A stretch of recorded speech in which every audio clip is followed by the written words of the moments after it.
వస్తున్నదా? Hello hello. Okay okay, thank you.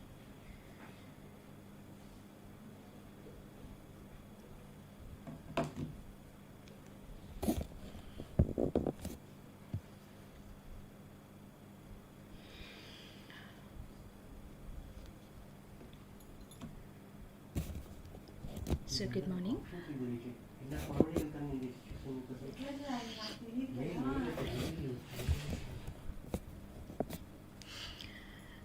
I hope everyone is there. Happy Monday, and let's start with today's topic.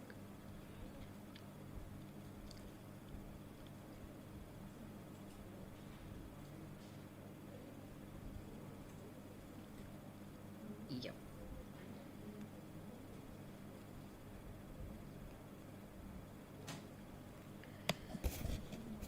In the last class, last week, I had ended with a short introduction to regional anatomy, starting with the upper limb or the upper extremity, because I wanted to give you an idea of how we approach the whole thing as a basis for dissection. Or another way of putting it is how your dissection will proceed when you actually come to do the practical component of the curriculum of that regional anatomy. Online, we'll be teaching you the theory component, telling you what is what, especially all the new nomenclatures and the relationships of structures to each other and how they get revealed as you proceed. And in dissection, you will actually be doing it and correlating with what you have learned in theory. So the next continuity should, as per the original plan, be the next system, which I should give you an overview of. But I thought, just as I have given you an intro to regional anatomy, I want to give you an intro to your histology practicals also, right? So the dissection is the practical component of your gross anatomy, and your histology practicals will be the practical component of your general histology understanding. Similarly, there will be embryology, but there is no practicals. We don't bring you aborted fetuses or fetal autopsies or any cadaveric material from the unborn, from the pre-birth age group of human beings. That PGs do. But there will be a whole bunch of theory that you will have to learn, because that will become the basis of genetic errors and genetic diseases, which you will see as soon as you start going to hospital. They're very rare, but you will still see them. We will show you some clinical photographs, we will describe the clinical syndromes to you, but you won't actually do any practicals in embryology. Whereas in histology, every afternoon you will have a histology practice. So to prepare you for what you will be doing on campus, I want to give you a brief overview of general histology. So let's start with that. I'll go just describing what is histology, what we mean by it, how do we approach the study of it, how do we arrive at the knowledge that we have gained, and how it will be implied or how it will be applied next year in the study of disease of tissues. So histology is the study of tissues. I wanted to do it right now because you're also doing cellular structure in biochemistry. So parallelly, all the terminology, the concepts will fall into place. From the biochemical perspective, you will filter it from that prism, and you will filter it from the histology prism, and the knowledge will sit better in your memory. So the study of tissues means studying under very, very high magnification normal structures of the human body, understanding them from the parameters of what are the common characteristics on the basis of which we can group them as coherent, cooperative groups of cells which bring about a certain output or a certain result. All of them work together to make something happen. And usually a cell has only the responsibility of staying alive for itself and probably of dividing to make copies of itself in mitosis. Very few very, very specialized cells have also their extra responsibility of dividing by meiosis and creating a potential future generation of, or a potential future individual of the species. But they can't do it alone, they have to do it with another haploid cell as far as the more evolved species are concerned. So if a cell can stay alive for its normal lifespan and then at some point reproduce or divide into several daughter cells, then its job is done, right? So it should be able to utilize material from its environment, take nutrients, take oxygen, whatever, keep metabolism going, and just live. And that's what amoeba and paramecium do, isn't it? We've studied that in intermediate. What we see is when cells are parts of very complicated organisms, they really can't do anything all alone. One cell never exists all by itself. Even if it were to, it wouldn't be able to efficiently do what it is supposed to do unless it has a whole bunch of other, either very similar cells doing an output where they function best because they share resources and environment, or they work along with cells of a completely different type. Either their function is dependent on the second type, or they both have to do two components of something for the output to happen. Right? So levels of complexity of action, reactive response, and control mechanisms have been set into place, which is why the degree of complexity of organization is single cells, groups of cells, which we call tissues, which have similar structural and functional characteristics. For example, epithelium is one kind of tissue. Any epithelial cell from anywhere will have certain criteria. If it has these points A, B, C, D, it is an epithelial cell. Right? That's how scientists have classified. But if you take one random epithelial cell from somewhere and maybe a random connective tissue cell from somewhere else, they may actually look very similar. They may be doing completely different things. So finally the differentiation becomes what they do. Always it'll loop back to physiology, to function. And the fun fact is that histology was once upon a time the domain of physiology. Anatomists just taught gross anatomy, what you can see with the naked eye, what you can take apart and put back together in surgery, in repair, medicine. Physiologists, because they were talking about the function of the gross organism, and then of the organs within the organ systems, and then of the tissues which make up the organs, and then of the individual cells which make up the tissues. They used to deal with the microscopic structure of whatever it is, which is the underlying basis of the function that will come out of it for a long time. Then, from the conceptual understanding that structure is structure and function is function, it's never true, but in that delineation, they said gross structure is yours, microscopic structure is also yours, so it became ours. Right? But again, as you saw, if you break it down to the cell and subcellular, the biophysics which happens in the internal environment of any one living cell, biophysics again loops back to physiology. So never mind that. That is just a pedantic discussion on who should teach which bit. All knowledge is knowledge, right? And everything will interconnect with everything else, as it should. In first year, we will teach you the histology, the study of tissues, and we will give them certain terminologies, and we will say these are the characteristics and these are the parameters by which you remember them and you recognize them. When you process them in a certain way, get them under a magnifying apparatus, and then be able to say something about them and maybe predict something or infer something from what you see under the lens, and send that off as a report which will be pertinent to what will happen with the patient. See, the end point is when this tissue shows up as part of a patient's tissue, you will have life and death decisions hinging on it. Which is why it's extremely important to pay attention and get your basics right. If you don't master histology this year, next year pathology will be a mess. If you don't know what is health, you won't be able to figure out what is disease. Right? So please pay attention. It's a neat and clean part of science, getting your hands dirty. And it is a knack to be able to see tiny, exquisite things and make sense of them. Right? So unless you see a lot of it, it won't sit in your learning. So you just have to apply to it again and again and again. Start opening the books of histology after today's class. So we are going to look at the tissue level of organization within our human body patient.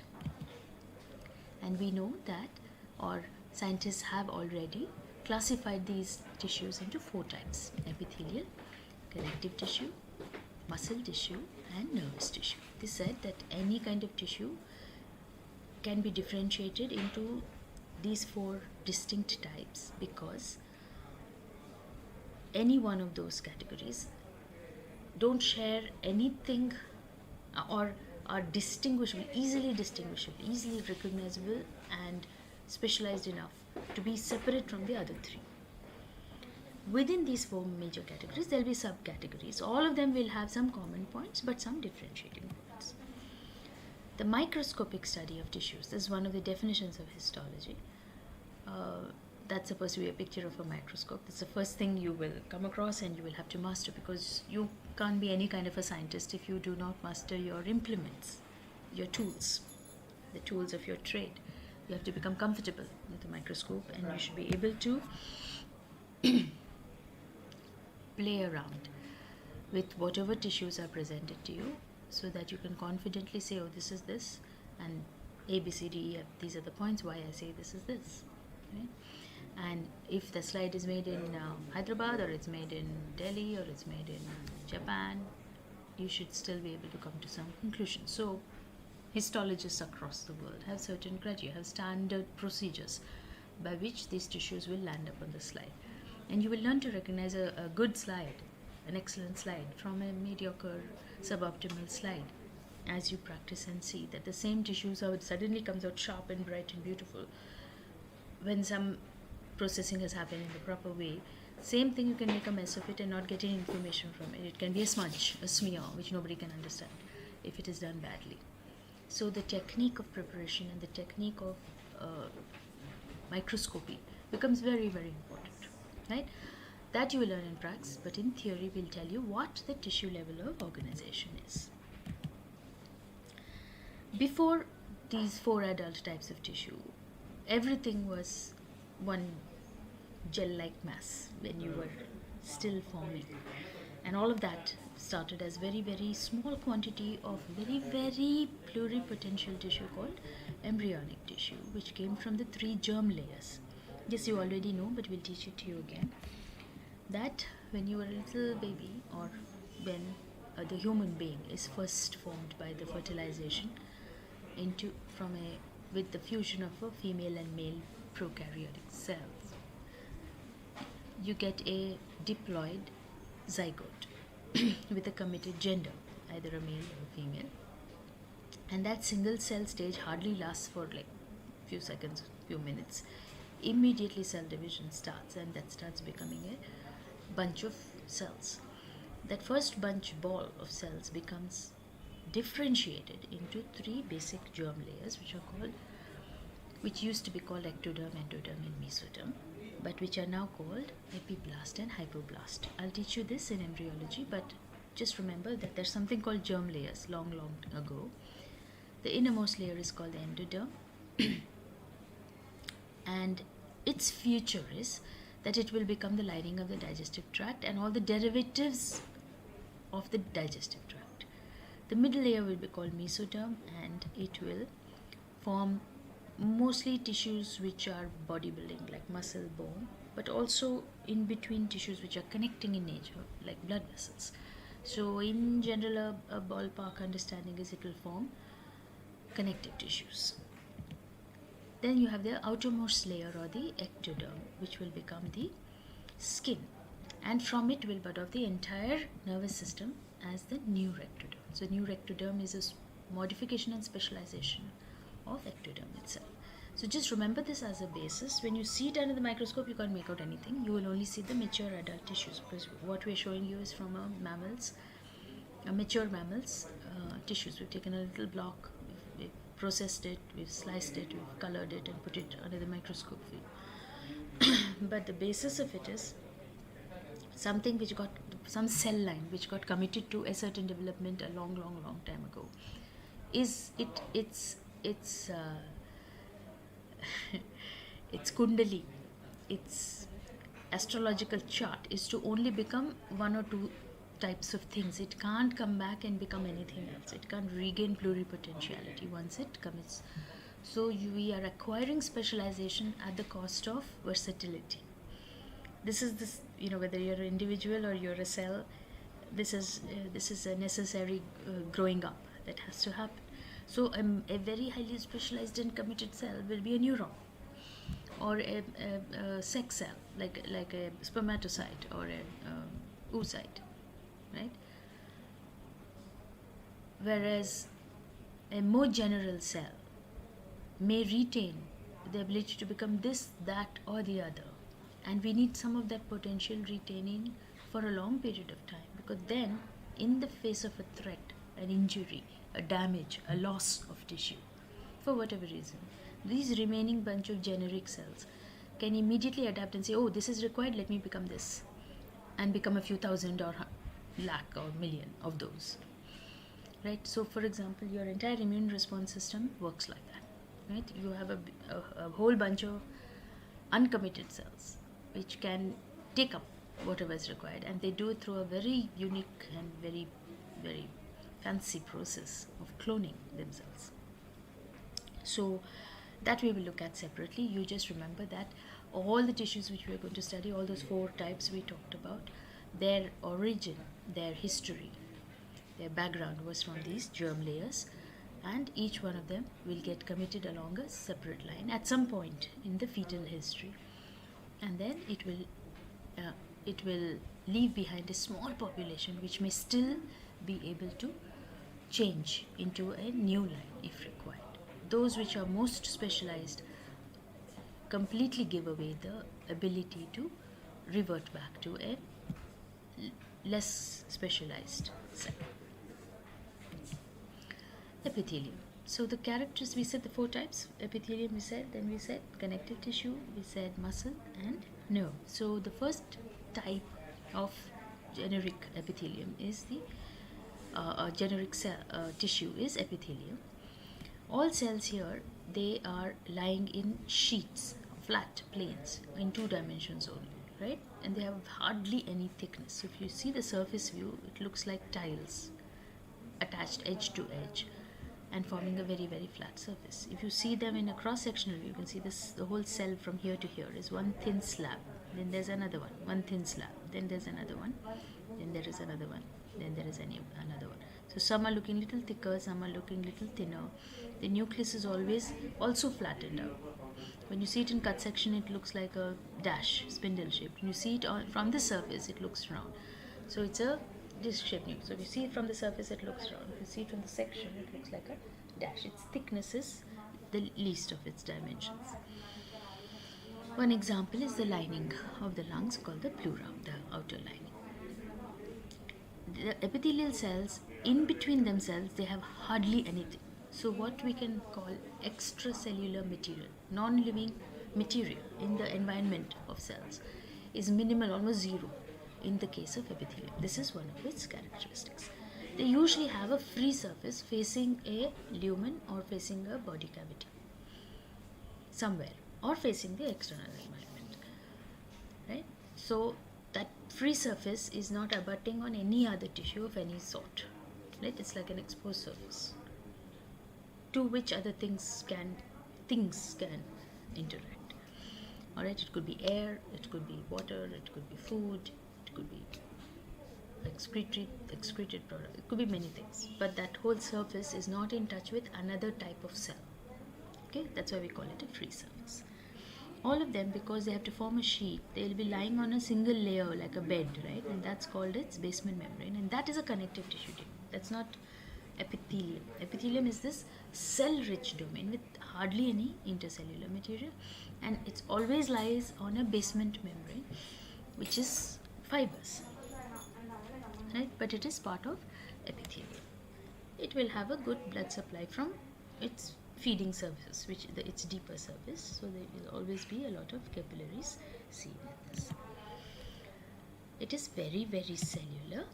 It covers body surfaces, but wherever it covers these lining of tubes or lining of cavities or surface, it can form pits, indentations on itself. So you have a surface and then you suddenly see a pit, and the lining of these cells which are lining the pit are not having the same characteristics as the cells which are forming this superficial surface. So this whole layer of cells dips down, forms a pit and comes back. The surface cells, their function will be different, and the dip of cells, their function will be different. We'll come to that in a second. So the epithelium cell will have a free and a basal surface. So this free surface is the one which is facing the lumen or the outer surface or the body cavity, and the opposite surface, flat surface, is the one which is lying on the basement membrane. So it has a free surface and a basal surface. Epithelium's second characteristics, one is that it always has a basement membrane and it is laid down in sheets. Two is it has specialized cell contacts to make this happen, to be edge to edge, tightly adherent, not allowing much intercellular space. Requires you to have good intercellular junctions, which you're learning around in biochemistry. Because it has to make a kind of a tight sheet, in between there is no scope for any blood vessels or capillaries, so they have to come in from somewhere else. They have to come to that one of the surfaces. It won't be the luminal or the external surface, so it will be the deep surface. So you will have capillaries, etc., blood supplies coming up to it and releasing its contents, which the epithelium will have to absorb. Right, but it doesn't have its own capillaries running around inside in between the cells, so it is therefore called avascular. Doesn't have a blood supply interspersed in it. Since it is facing surfaces and it is always most often exposed to friction, the cells will have to retain the capacity to divide and replace themselves. So damaged, hurt, torn cells will need to fall away because they're going to die, and the remaining healthy ones will have to quickly divide and fill the gap. So they continuously 24/7 undergo mitosis, and they tend to be parts of your body which are replenished or replaced frequently. Functions: they protect, they act as barriers, not allowing whatever is in the lumen or in the external to enter. Especially your external protection, the epithelium of your skin is a very strong and very efficient barrier to the external environment. But it's not an iron sheet, so it permits the passage of some substances. We'll come to that as we go surface by surface. Wherever they dip in, I said the function of the in-dipping pocket of cells changes. They become glands, they secrete things. And the surface which is exposed can also absorb things. So these are the functions which epithelia can subserve depending on where they are. And for each example and in each place we will show you how it works. So we classify an epithelium as simple if all the cells of the tissue are lying on a single layer. So it could be simple squamous, cuboidal or columnar. It could be stratified. That means there are several layers of these flat sheets. So when there are several layers, only the bottom layer will be on contact with the base membrane. The top layers will lose contact with it because it's layer over layer over layer, right? If it is anything more than one layer, we call it a stratified epithelium. That also, according to the shape of the cell, we call them this. We will show you, when we show you in practice, we will repeat this again. Pseudostratified, they look like they are two different layers because we see nuclei at different levels. But if you actually study them at higher magnification, we see all the cells are still on the basement membrane, which means they are actually a single slab. So pseudo, falsely looking stratified. We have them in a few places, particularly of a columnar variety. Transitional is a fourth type, which look cuboidal or columnar under normal circumstances, but that whole sheet has something like a stretching capacity which allows the cells to they will not lose the cell junctions with each other. It's like holding hands, allowing stretch, become thinner but don't let go.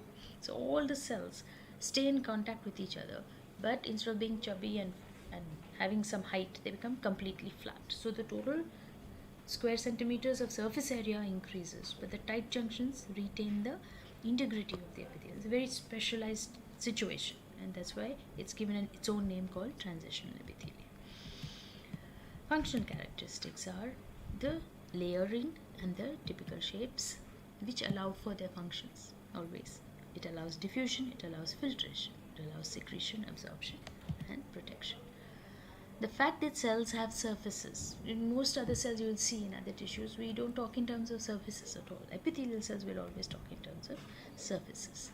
That surface which usually faces the lumen, the free surface, will have cellular organelles and modifications, cell membrane modifications, such as microvilli, which increase the absorption area, cilia, which move the materials across the surfaces.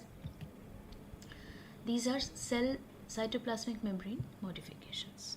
We'll come to them in detail when we look at it under the microscope. I think this has already been mentioned to you in cellular characteristics. Cell connections, I said they have to have good junctions with each other. So you have tight junctions, gap junctions, and desmosomes. The function of all epithelia is, or I won't say all epithelia, of all part of epithelia committed to secretion is to become glands. These we have divided into exocrine and endocrine glands. Exocrine ones have ducts. That means they have a bunch of cells which do secretion and another bunch of cells which don't do secretion but which conduct a secreted substance to somewhere else, to that target area, right, to another organ or another surface. Whereas endocrine glands secrete what they have to secrete and empty it into the blood supply. That means the venous drainage of that tissue, that bunch of cells, will take away whatever has been secreted. So they don't need ducts. They have no ducts emptying the secretion into a certain space or at a certain point, right? Endocrine glands will need a very good venous drainage because their product has to go away in circulation and probably act in some remote spot. That's one of the characteristics of endocrine tissue in general. We'll come to that when we look at that system and those organs. So these are the functional characteristics. Like I said, the cell connections are very, very important for epithelium because they're very typical for epithelium. You have, this probably has been done in detail, you have tight junctions with actin filaments, you have gap junctions with channels for communication, for passage of molecules between adjacent cells. You have hemidesmosomes, particularly wherever an epithelial cell connects with its own basement membrane. You have desmosomes where you have both halves and you have filaments in between, a plaque formation on either side. You have one called a zonular adherens, this has also been described to you, and another one called a zonular occludens. Together both of them are called a tight junction. So all these kinds of junctions are possible and available between different types of epithelial cells. This one is its free surface, this one is its basal surface. This is a typical epithelial cell with its 6 dimensions, right? 4 sides are in touch with other cells with all these tight junctions. One side is free to some surface, the other side is stuck on its basement membrane, very closely connected to its basement membrane. As you can see, there's no place for a blood vessel or a capillary anywhere in between the cells. These cell connections bring about the functions of binding the cells together, forming a permeability layer in certain areas, and of communication between cells. So the types are desmosomes, tight junctions, gap junctions. Epithelium, like I said, can also form glands. I will not go into the detail, we'll do it in histology. But the gland could be a simple invagination from the surface. It could branch, it could coil, it could bulge, it could become acinar, it could become compound tubular, it could become different generations of branches, and so on and so forth. We'll see that in each example later. Let's come to the second kind of connective tissue. Second kind of general tissue, which is connective tissue. It's hugely present in the body. Almost all your body weight is connective tissue. Here the cells are few and there's plenty of material in between the cells. So that's called extracellular or intercellular substance, which we call generically, anywhere, everywhere, generally we call the word matrix. And it is of many, many types. It is a diverse kind of a tissue. Therefore, or rather the other way around, it is diverse because it performs a variety of functions. It encloses bunches of other cells, separating them from other cells, right? So it is like a boundary forming or capsule forming tissue. It connects one kind of tissue to the other. The basic name is connective tissue, and brings about a mechanical or physical connection between different kinds of tissues. It can become very strong depending on what is put into that extracellular space, depending on the biochemical or physicochemical composition of extracellular matrix. It can become a very supporting and important in movement tissue such as bones. It can be a storage function tissue such as fat or adipose tissue, where it can also cushion and insulate.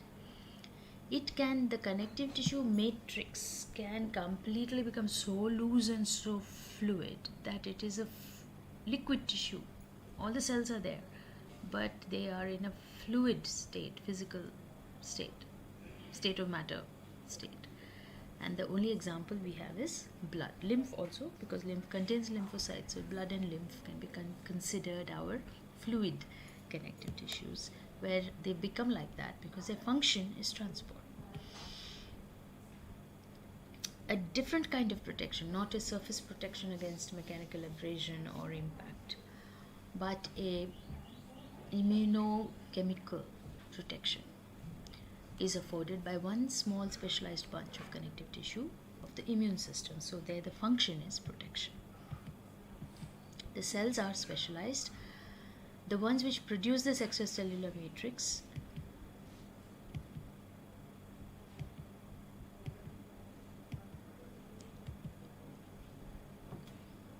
whenever we use one component of the matrix, when we talk about the fibers being laid down inside that matrix, we'll say a fibroblast has created that matrix, right? Then we'll say a fibrocyte is found in the matrix. You're finding fibers which are usually collagen or elastin or reticulin, chemical long chain molecules, not cells.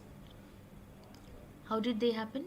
They were created by these fibroblasts and laid down into the matrix. And once they lay down, they're there. They can't do anything. They're not live things. In between them, the cells which have already secreted them are sitting there, like they're then called fibrocytes. They maintain the matrix. A completely different population of cells will be fibroclasts. I'm just taking the example. So if you're using a suffix called clast, we mean it has a capacity to disintegrate or break down. It's like a phagocytic action. It breaks this matrix down if a remodeling or a repair is required. So a very small population of cells will be there. Compared to the blasts, there will be very few clasts in every kind of connective tissue. Then there is adipose or fat cells, which is a very specialized type.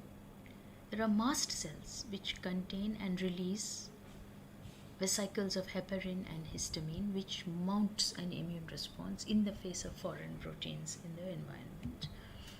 There are white blood cells that respond to injury or infection, especially other living cell threats which have entered into the system or the environment. There are macrophages derived from certain kinds of white blood cells which work like phagocytes. They are the police. They eat up anything which can be identified as non-self.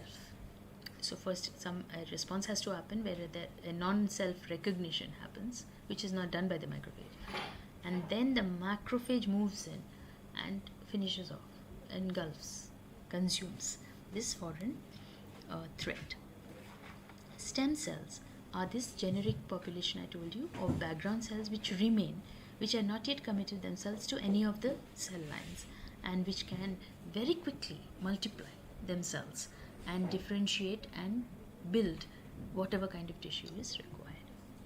So all these are the cells available in connective tissue.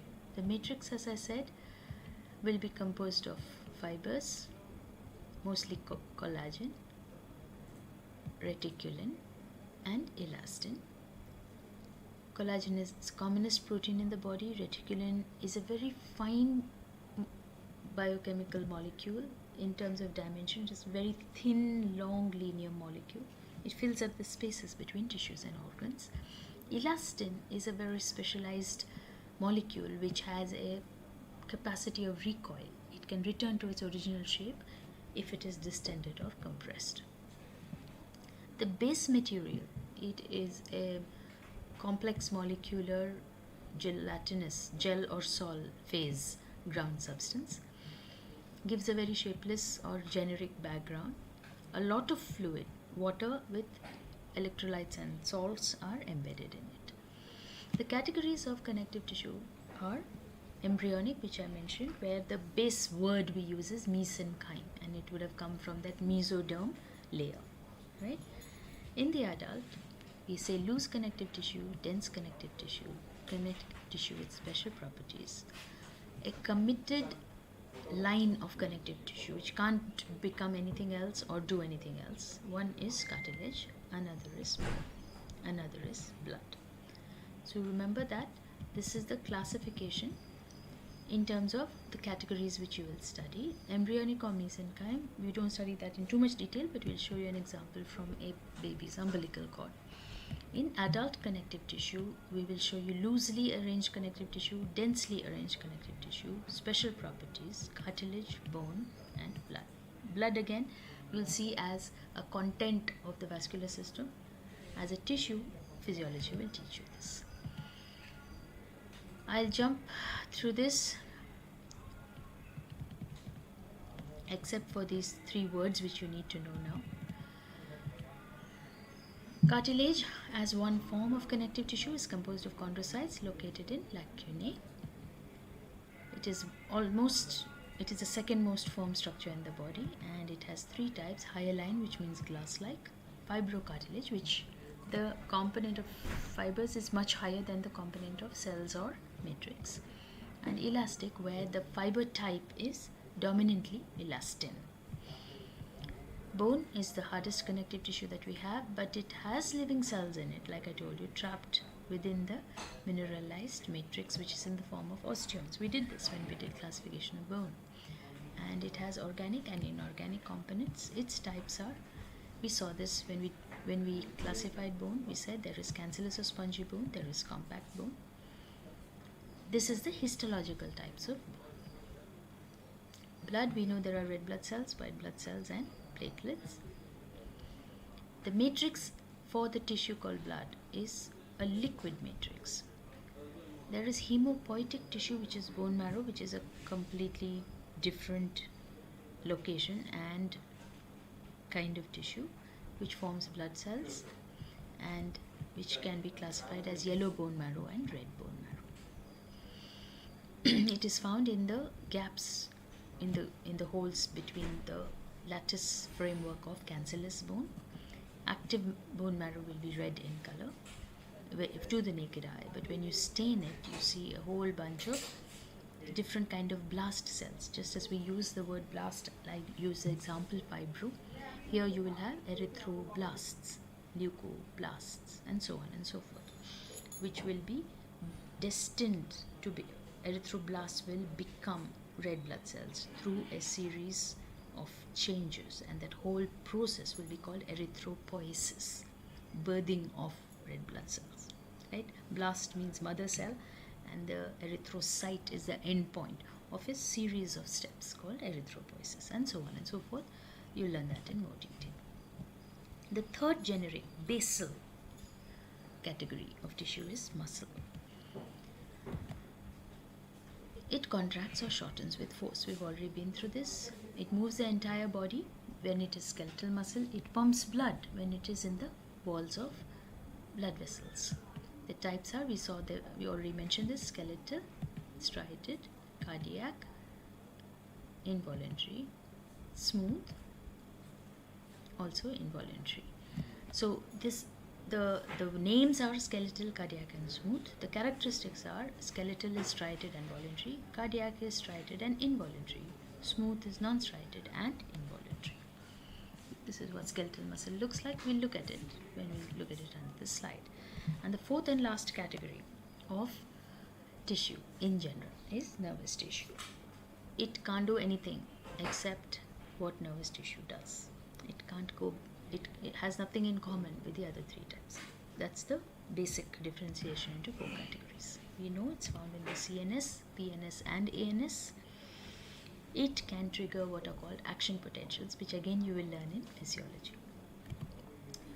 It consists of a whole bunch of cells, which are neurons or nerve cells, as well as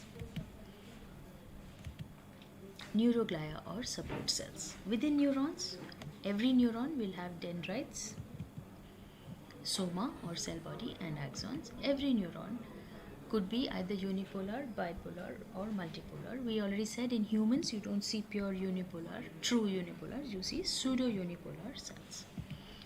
Neuroglia or support cells, remember we said astrocytes, oligodendrocytes, and I asked you to do a little homework on what exactly do each of these cells, two different types of cells, do in terms of support to the living neurons. I hope you've done that homework. We saw this is what a neuron looked like, and this is what it looked like in histology. I find the pictures under the lens of a microscope very pretty when we do a hematoxylin and eosin stain on them, and you understand what it is that you're seeing. Suddenly there is an aesthetic beauty to what we have managed to do, putting that tissue on a slide and differentiating it, bringing it into sharp focus for its very sophisticated, exquisite structure and for the many things, many functions it performs as it is sitting there under your microscope. Of course, dead tissue doesn't perform anything, but what you're looking at is a symbol of, it's a proof of great deal of great activity when it was in a living condition in that little animal which we used. Most of the slides you see won't be of human tissue. We won't get it from a pathology lab, but it will be almost exactly the same. We'll take it from a white rat or a hamster or a cat or some mammal which has a tissue differentiation and a tissue architecture almost exactly mimicking human tissue. So close in fact that you can't differentiate. But when you do pathology, you will actually see slides of human tissue. So the nuclei of neuroglia, okay, this is basically showing you the nucleus, the branches of the axon, and you're seeing that there is a big sized pale cell, and that is the neuron itself, and the little ones on the side of it. See, the cell body of a neuron, the soma, and the nucleus of the neuron are the big ones, the big pieces, comparatively big. All the little dashes, all the little ones are the glia. Right? The glia are the ones which are totally these little amoeboid things are the glia. They're completely surrounding the neurons that we see. Okay, so these unipolar neuron, so to speak, is seen. This is in a autonomic ganglion, right? So this is typical look where you have the actual neuronal cells, big and pale, and with a very clear nucleus with nucleolus. Can you make out there is a nucleus which is pale and a nucleolus which is dark? Your eyes have to train to be able to see it at this size with this much of pallor. You may not get a very sharp stain like this where there's a very clear pink and a very clear purplish black. You know, there may be shades, lightish purple, little more light purple, little more dark purple, but that's the only differentiation you have to be able to come to a conclusion. So it's a way to see, it's a way to train your eyes. When you come to practicals and see the slides, you must see it as often as possible. Just practice it and practice it and practice it, so that the minute you see the slides, I know what this is. That's how reflexive it should become. Then the theoretical background, what it is, what is the name of it, drawing a diagram, labeling it, can come later. So neuroglia, look, the main neuron looks like this. It's very much like 10 to 20, 100 times as large as a glial cell. Glial cells are little small cells lying around in the periphery. The neuronal cell bodies are big. The neuroglia are much smaller bodies. Sometimes require special training to show them. In the last class, I showed you a green and black picture. A green fluorescent dye being taken up by neuroglia. You have to do something special to make them stand out. Otherwise, under normal H&E staining, neurons are the ones which will dominate the picture because they are much larger. Their staining characteristics are better. And they are the main ones you anyway want to study. But like I told you, neurons don't divide, whereas glia do. So there are going to be tumors. They are going to be glial tumors. You heard of glioblastoma. Brain tumors are mostly from glia or ependyma, or from one of the pia mater, arachnoid matter and dura mater, meninges, which have got nothing to do with nervous tissue, which are completely connective tissue types. But they can still divide because they're connective tissue types. Neurons can't divide because there are nervous tissue types. So once a commitment to a basal line of tissue, either epithelium or connective tissue or muscle or nerve is made, then the possibilities are locked in. There are things you can do, and there are a whole other bunch of things you cannot do anymore. Right? Basal to these four is the pluripotential cells, which are happening very, very, very, very early in your life, maybe less than the first 10 days of your life. After that, bunches of cells, populations, communities of cells go away, move, migrate, multiply, and start forming the body structure and locating themselves in the places which will subserve the functions that they need to do for the rest of your life. How cool is that? Okay, so we'll stop here, and tomorrow we will do something else. I am still trying to decide whether to finish systemic anatomy with you or to jump into regional anatomy. I think systemic is a good idea, though I think digestive, urinary, all these systems you'll have done enough number of times in intermediate. But and they will come later in dissection when you come to thorax abdomen, which is almost 6 months later. So what you needed to know as a basis for coming to campus, I've actually already covered. I strongly urge and recommend that you do the reading, the first 20-30 pages of any of your textbooks, where all the general part is done. If you raise some queries, some confusion, some areas which you don't understand, then I can respond to that. Okay? So we'll see you in class tomorrow at 11 o'clock. Your seniors are undergoing a drill, a practice for their pre-final exam. So I'll actually be busy with them. But I will come in 11 to 12. The next 3 days, Tuesday, Wednesday, Thursday, my priority is that batch because their exam dates have come. But we'll do something with you. So see you tomorrow.